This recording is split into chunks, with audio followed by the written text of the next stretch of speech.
kumshukuru Allah subhanahu wa ta'ala, Allah ambaye kwamba kwa mapenzi yake makubwa na kwa huruma aliyokuwa nayo akatupa nafasi sisi wachache miongoni mwa Waislamu waliokuwa wengi muda kama huu kuwepo hapa. Wapo watu wengi miongoni mwetu na wao walitamani kuwa hapa, lakini Mola subhanahu wa ta'ala hajawajalia wao kuwepo hapa. Sisi ambao Mwenyezi Mungu subhanahu wa ta'ala katupa neema hii ya kuwa hapa uliosafika ambao hauna mbinguni. Nyingine ni wasia ndugu zangu wa Kiislamu, pamoja na kuhusia nafsi yangu katika masuala mazima ya kumcha Allah subhanahu wa ta'ala, kwa sababu hakuna wanadamu aliyekuwa bora ulimwenguni na kesho akhera isipokuwa bora wanadamu ni mwenye kumcha Allah subhanahu wa ta'ala.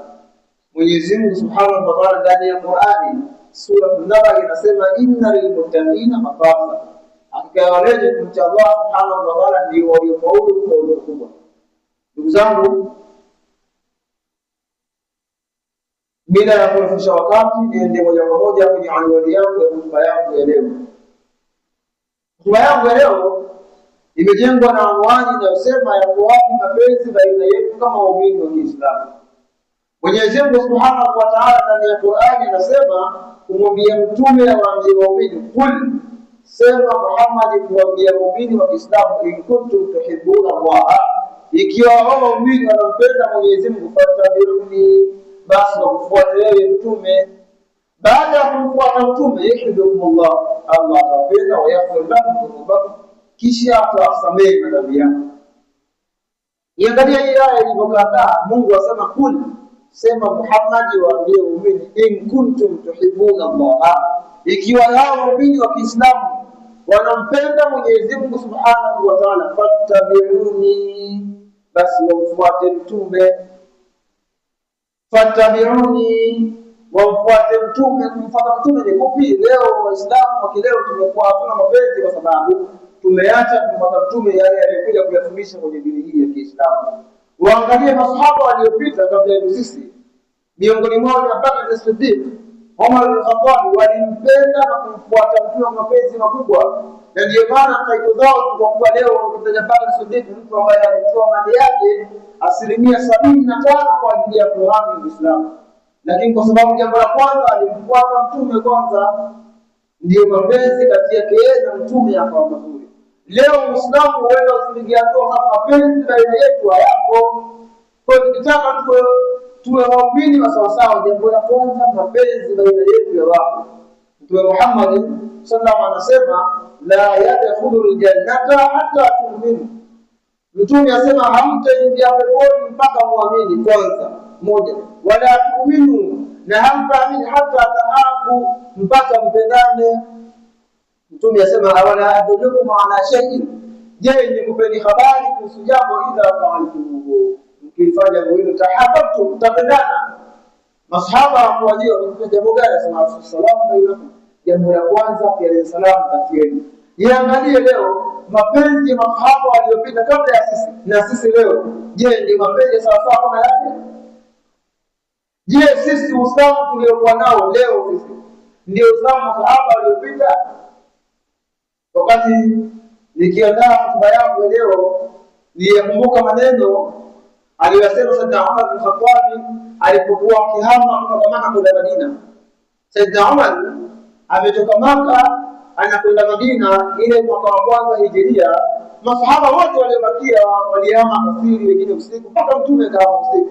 Lakini Umar ibn Khattab radhiallahu anhu alitoka yeye mwenyewe akaenda mpaka pale Al-Kaaba, akawakuta wali ashrafu Quraish, mabwana wakubwa wa Quraish wako pale, akiwemo Amr bin Hisham maarufu kama Abu Jahal, Utba, Shayba ibn Rabi'a, Ubay ibn Khalaf na wengine wamekaa pale. Akawaambia, ya ahla Quraish, enyi watu wa Quraish, man arada an yurabnila zawjatahu, anayetaka mkewe amwache bila ya kuwa na mume, yani mkewe ayekizuka kwa sharti kwani, anayetaka mkewe ayekizuka au yatima wadau wanaye katika mayatima, au yatuka umangu bila walad, mama mzazi kwa mtoto, bali yatabani wala hadhi watu anipata mimi ni mahali jambo hilo linakwenda Makka na kwenda Madina. Mmoja katika watu Quraysh wakubwa akasema, jamani, mwacheni ila kwa Umar. Huyu ni Umar bin Khattab. Angalia Sayyidina Umar namna alivyokuwa akigombea kwa ajili ya Uislamu tu. Mapenzi yake makubwa alikuwa kwa ajili ya Uislamu. Leo swali la msingi jiulize, ndugu yangu Muislamu, mfano hai Sayyidina Umar leo aje auone Uislamu ambao ulipigania kiasi kubwa, akatoa mazao kwa ajili ya Uislamu, atokee leo aone Uislamu ndio huu, kweli ataridhika na Uislamu huu? Sayyidina Umar akatoa nusu ya mali yake kwa lengo la kuhami huu Uislamu tuliokuwa nao leo sisi ambao tunauchezea. Leo Sayyidina Umar Allah amfue mlete hapa aone Uislamu wa leo ni hivi. Ijumaa wa msikitini khatibu ni mbali tayari. Je, mapenzi haya dini yetu sio wenyewe kama waumini wa Kiislamu na wale waliopita sawa sawa? Allah anasema qul in kuntum tuhibbuna Allah, mkiwa nyinyi mnapenda Mwenyezi Mungu Subhanahu wa Ta'ala, fattabi'uni, basi fuateni mtume, ihbibullah, Allah atapenda. Qul ma tasma'u wa astaghfirullah li wa lakum. وبه نستعين على امور الدنيا والدين، ثم صلاته وسلامه على المصطفى محمد الحر الميامين وعلى اله وصحبه اجمعين. وبعد، اوصيكم واوصي نفسي بتقوى الله وطاعته ايها الناس فقد فاز المتقون. Uzao watukufu wa Uislamu na usia pamoja na kusia nafsi yao katika masuala mazima ya kumcha Allah Subhanahu wa Ta'ala. Ikiwa nahitimisha hotuba yangu ya pili yenye unwani inayosema ya kuwa mapenzi baina yetu sisi kama waumini wa Kiislamu. Mwenyezi Mungu Subhanahu wa Ta'ala ndani ya Qur'ani ametuasa kwamba sisi tunapaswa kumfuate mtume. Tukitaka Uislamu huu uwe mzuri, mapenzi baina yetu yawepo, tumfuate mtume yale aliyokuja nayo. Mtume Muhammad sallallahu alaihi wasallam anasema innama bu'ithtu liutammima makarim al-akhlaq, hadithi maarufu sana. Mimi Muhammad nimetimilizwa kwa lengo la kukusaidia iliyokuwa njema. Wale Waarabu wa Maka walikuwa tabia ambazo si tabia za Kiislamu. Miongoni mwazo watakuwa nazo, ukisema kasira unaambiwa Waarabu walikuwa watoto zao wakiwazika waingali wako hai, wa kike, kuepusha aibu na nini na pendea. Kwa hiyo mtume akaja kwa mfumo wa Kiislamu watu waishi vipi. Kwa hiyo mapenzi baina yetu tukitaka yawepo sisi kama Waislamu, jambo la kwanza kufuata yale ya Mtume Muhammad sallallahu alaihi wasallam. Kwanza ni tutakuwa Muislamu wa sawa sawa. Wale masahaba waliopita kabla ya sisi walipendana wenyewe, wakaupenda Uislamu, wakamfuata mtume. Ndio leo ukitaja Bakr Siddiq, Umar bin Khattab, title zao zimekuwa kwa sababu walipendana kwa ajili ya Uislamu. Leo sisi tumekuwa tuna chuki, hasadi, mbaya. Kwa sababu gani? Hatuna mapenzi na Uislamu wetu, lakini pia tuyafuate yale mafundisho ya Kiislamu. Angalia mtume sallallahu katika marhala ya Madina. Mtume Muhammad sallallahu, bwana mmoja anaitwa Abdullah ibn Salam, anaelezea, anasema niliitwa mimi au nilifuata siku ya kwanza ambayo mtume alihama kutoka Maka kwenda Madina. Asema niliitwa kwa kumsikia mtume akisema. Mtume alipohama kutoka Maka na Madina alitoa speech moja nyepesi sana, akawaambia watu wa Madina. Asema Abdullah anasema fakana awwalu ma sami'tu, fakana awwala ma sami'tu bihi. Jambo la mwanzo ambalo alisema kwa mtume alisema hivi, ya ayuhan nas, enyi watu, asu salam. Jambo la kwanza, elezeni amani baina yenu. Wati'u ta'am, lisheni chakula. Jambo la pili, wasilu al-arham, ungeni udugu. La tatu, wasallu bilaili wan nasu niyam, swalini usiku tokea melala. La nne, tatu, nenda bisalam, ngepuni kwa amani. Yaangalie haya hotuba mtume fupi sana na watu wa Madina. Jambo la kwanza, asu salam, amani baina yenu. Amani ndio ile mapenzi baina ya Waislamu.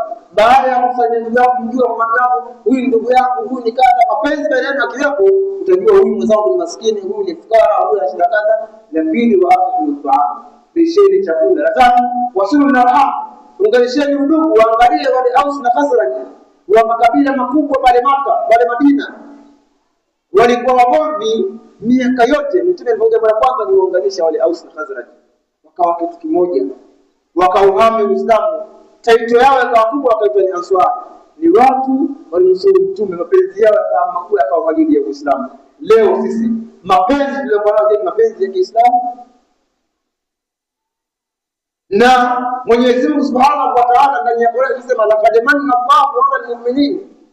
Mwenyezi Mungu amewaneemesha. Inakuja manna, kuna manna na an'ama. Katika lugha ya Kiarabu neno manna ni neema na an'ama pia ni neema. Allah anasema laqad manna Allahu 'ala al-mu'minin, Mwenyezi Mungu amewaneemesha waumini. Manna miongoni mwa ulama wanasema neno manna limekuja sababu mtume ni neema alipokuwa hai mpaka amekufa, leo neema. Leo kuna watu mtume hawajamuona lakini mapenzi yao mtume ni makubwa. Mungu Allah asema laqad manna Allahu 'ala al-mu'minin. Kwa nini? Idhafa fihi rasul, mtume ni neema kwa sisi. Mwangalie Mtume sallallahu alayhi wasallam anasema, Abdullah ibn Umar hadithi anasema bwana mmoja mtume alisema siku moja, tuba liman raani wa amana bi, pongezi kwa yule ambaye, hongera kwa yule ambaye ameniamini mtume na akaniamini. Thumma tuba liman amana bihi wa lam yarani, kisha hongera tena, hongera kwa mara nyingine kwa mtu ambaye hakumuona mtume lakini akamfuata na kumwamini. Inshallah Mungu ajalie sisi. Kwa hiyo mapenzi baina yetu ndio msingi wa Uislamu kupiga hatua kwa mbele. Tukitaka kupata salama kwenye maisha yetu haya, tunapaswa kuwa na mapenzi. Ikhtilafu zipo, lakini ikhtilafu isiyo sababu ya sisi kutokuwa na mapenzi baina yetu. Ndugu zangu Waislamu, Allah subhanahu wa ta'ala anasema qul in kuntum tuhibbuna Allah fattabi'uni, mkiwa nyie mnampenda Allah subhanahu wa ta'ala, jambo la kwanza mfuateni mtume. Na jambo la kwanza, masahaba waliopita walimfuata mtume sawa sawa, waliamua kutoka kwao, mali zao wametoa kwa ajili ya kuhami Uislamu. Leo wewe swali, what is the impact kwenye Uislamu? Una impact gani na Uislamu huu uliokuwa nao? Je, Uislamu wako uliokuwa nao wewe, athari yako ni ipi kwa jamii? Kama leo Allah subhanahu wa ta'ala atakuchukua kupeleka katika maisha basa, je, kuna athari ndani ya Uislamu umeiacha au utakuwa ni kama wewe ni Muislamu mazoea? Ndugu zangu Waislamu, masahaba waliopita hakuswali kwa raha kama sisi tunaswali leo. Waliswali wakiwa wanatembea wengine, lakini leo unaswali kwa uhuru sana. Unaswali nafsi yako imesuzika, raha vile tunakuuliza, qul in kuntum tuhibbuna Allah fattabi'uni, mkiwa nyie Waislamu mnampenda Allah subhanahu wa ta'ala, basi mfuateni mtume yale aliyokuja nayo. Salama ya Uislamu na Waislamu ni kuyafuata yale ya Kiislamu, lakini jambo la kwanza ni kumfuata Mtume Muhammad sallallahu alayhi wasallam. Nimalizie hotuba yangu. Yuko msomi mmoja, napenda kuzungumza hivi kwa lengo la kufanya watu wapende kusoma. Yuko msomi mmoja wa Kimarekani. Mmoja wa Kimarekani ni profesa wa Harvard Marekani, chuo cha Harvard nchini Marekani. Nadhani kama utakuwa ni mtu mtandao ukifuatilia utampata katika mitandao ya Google na mambo mengine. Yeye alikuwa ni kafiri, sio Muislamu, alikuwa kafiri. Lakini akausoma Uislamu akaufahamu, na akasoma Uislamu, lakini baada ya kusoma Uislamu kujua akaslimu. Aliposlimu yako maneno akayasema, anasema Muslims are the hardest people to convert to another faith. There is no nothing to offer them. Asema Waislamu ndio watu wagumu kuwashawishi kwenye dini nyingine sio kwa sababu huna cha kuwaofa, dini yao imekamilika. Dini ya Kiislamu wamesema al-yawma akmaltu lakum dinakum wa atmamtu alaykum ni'mati ila akhir man qala maulana. Dini ya Kiislamu imekamilika. Angalia sio kwa Muislamu kasoma Uislamu kwa ufahamu sana kwa Uislamu, akaona Uislamu kweli dini ambayo huwa haina huna cha kuofa Uislamu. Leo alipo kwenye Uislamu leo ajue kama kapata neema kubwa ndani ya Uislamu. Lakini mapenzi ya Kiislamu kati ya Waislamu na Waislamu yako wapi? Chuki, hasadi, roho mbaya zimekuwa ni jambo la kuvunja Uislamu wetu. Mtume Muhammad sallallahu alaihi wasallam anamalizia hotuba yangu anasema, inna Allaha ikhtara lakum al-islam dina, Mwenyezi Mungu kachagua sana kwa dini ya sawa sawa. Fakiri Mungu akatoa kazi, utukuzeni Uislamu, fakiri Mungu, muonezeni Uislamu, fakiri Mungu bihusnil khulqi, jambo la kwanza tabia njema, wasafai, na kutoa kwa ajili ya Uislamu. Leo tabia yako uliyokuwa nayo, je, sababu wengine kuja kwenye Uislamu? Leo kuna mtu ni Muislamu kama sisi, lakini kwa sababu bwana, yani yeye mwenyewe tu kwamba tabia za watu hajazimridhishi. Mtume Muhammad kawashawishi Waislamu na wasio Waislamu tabia zake tu wakaenda kwenye Uislamu. Wewe what is your impact? Je, tabia yako uliyokuwa nayo ni sababu ya wengine kupenda Uislamu?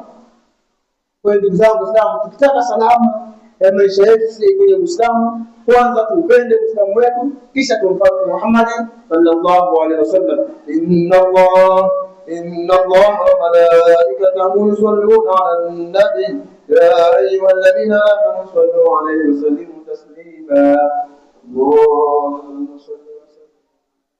اللهم صل على محمد وعلى آل محمد كما صليت على إبراهيم وعلى آل إبراهيم، وبارك على محمد وعلى آل محمد كما باركت على إبراهيم وعلى آل إبراهيم في العالمين إنك حميد مجيد. اللهم نبك بالصديق التقي وعمر الفاروق النقي وعثمان بن السمي وعلي الوفي الوفي. اللهم إياك نعبد وإياك نستعين، اهدنا الصراط المستقيم، اهدنا الصراط المستقيم. اللهم إياك نعبد ولك نصلي ونسجد وإليك نرفع ونخفض.